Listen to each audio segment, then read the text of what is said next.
Aloha. We are the Kauai Beach Abuse Team, KBAT for short. We're one of the most beautiful beaches in the world, actually rated in the top 10 every year. Waialae Beach. But it's not perfect here. We do have problems. We have shrinkage problems. To start with, Poipu is not a big beach. It's not like going to Pulihali or some of the other beaches on the island, where space seems unlimited. Space is at a very high demand here. Also, Poipu by far is the most popular beach on Kauai, so it is natural to expect that the majority of tourists want to come here when they visit. On a daily basis, more people come to the beach than beach space is available. It is not uncommon to see families wandering around trying to find a space, any space, to sit down and enjoy themselves. So space is a high commodity here. We have identified 3 items that directly affect the lack of beach space. 2 of them are what we call deal breakers. If you've seen our earlier videos, you understand what we call deal breaker. If not, please watch those too. Number 1, deal breaker number 2, space invaders. Number 2, deal breaker number 4, beach coasters. And number 3, the napaka. We will go into detail to explain what each of these mean and how they affect the beach and its lack of space. Aloha.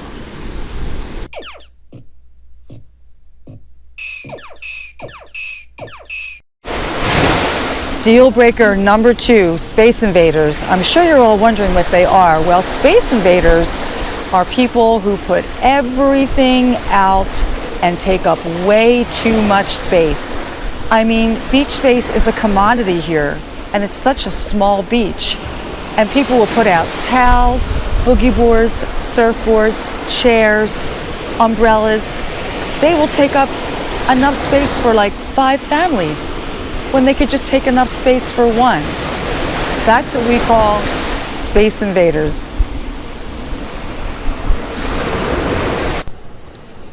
Well, here's just a little baby example of what we're talking about. This isn't too bad, but as you can see, probably 3 families could sit there, but because of what they've done, they have definitely invaded space.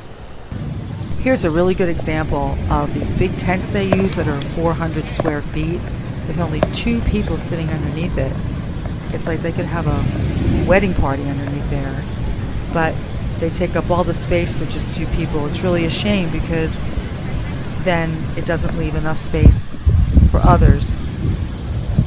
Yep, these are true beach space invaders. And number 4 deal breaker is beach coasters. I'm sure you know what I'm talking about. Have you ever come down to the beach and you see chairs and umbrellas set up and there's no people? You look a few hours later and there's still no people? They never come back. They just put their stuff out just in case they want to sit there. Here are all these entitled tourists who do this. It comes around the holidays, Christmas, New Year's. People are wandering around trying to find a place to sit, but there's no place to sit. And what's one of the reasons? Beach coasters. Every once in a while they come back and sit for sunset. Big whoop, after their stuff's been out for 6 hours. Oh my. Beach coasters. No aloha there, brother. This is my first example of a beach coaster. In the distance, you can see 4 chairs and 2 umbrellas. There's no one else on the beach, only KBAT Cat and myself. This was not a good weather day. It was cloudy, it was rainy, and there was also man o' war in the water. No one was on the beach and no one was in the water. But yet, these same 4 chairs are there today that were there yesterday. They didn't sit in them yesterday, they're not going to sit in them today. This is the ultimate type of beach coaster. This is my second example of a beach coaster. There's a man sitting in one of those chairs right there.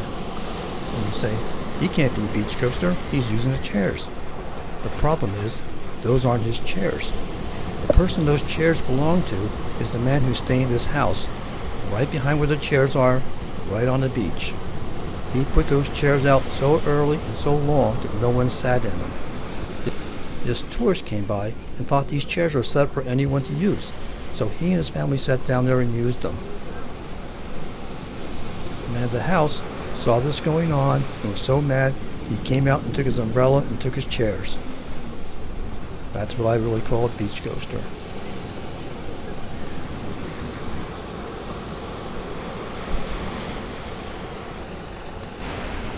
Aloha, everyone. Behind you is what's called Napaka, and it's way overgrown, not up, but out. We just so miss having our beach space. This is all beach space, where we used to sit.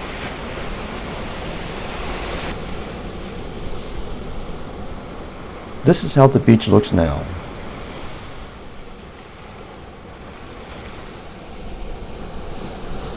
This is how it looked before COVID. We have concerns about our beach shrinking away due to this overgrowth of Napaka. We have called and emailed the mayor multiple times trying to resolve this problem. According to the 2023 mission statement, the mayor will respond to citizens' concerns. We are citizens, and he has not responded to our concerns. Maybe if more citizens also show the same concern, he will have to respond. After all, we voted him in, and we can vote him out. According to the mayor, the lion's share of the tax burden comes from tourists. It is also worth noting that transient and non-residents contribute over 63% of our general fund revenues. In other words, the lion's share of our tax burden sits on the shoulders of our visitors and not on the backs of our people.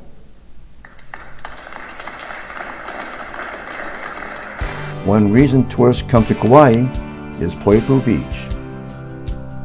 The average tourist spends $250 per day. In this one location that has been overrun with Napaka would hold at least 40 additional people.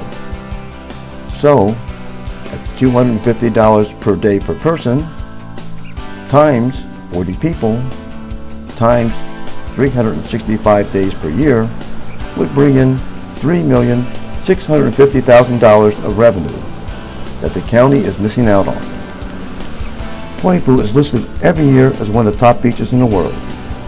We would like to keep it that way, not allow it to shrink away. Please help us from letting our beautiful beach shrink away. Mahalo. Aloha from K-Bat Cat and K-Bat.